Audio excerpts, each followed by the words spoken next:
आता बातमी आहे एमपीएससी संदर्भातली। एमपीएससी औषध निरीक्षक पेपर फुटी करता तब्बल 50 लाख रुपये मोजल्याचा दावा करण्यात आलाय। पेपर विकत घेण्याकरता तब्बल 50 लाख रुपये मोजले असं ऋतुजा पाटीलच्या चॅटमधून उघड झालंय।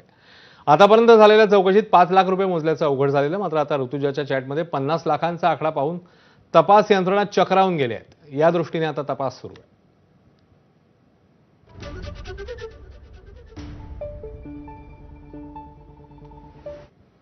तर एमपीएससीचा पेपर कसा फुटला याची आणखी माहिती समोर आली आहे। आयोगाचा समन्वय अधिकारी विश्वेश्वर नकाते यांनी तब्बल 294 प्रश्न फोडल्याचं समोर आलंय।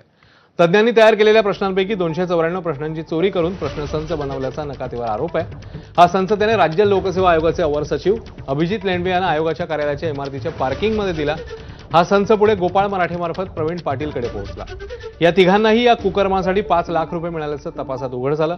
294 प्रश्नांपैकी 77 प्रश्न त्यांच्या पर्यायासह प्रश्नपत्रिकेत आले, त्यामुळेच पेपर फुटल्याचं सिद्ध झालंय, असा निष्कर्ष गुन्हे शाखेने काढला।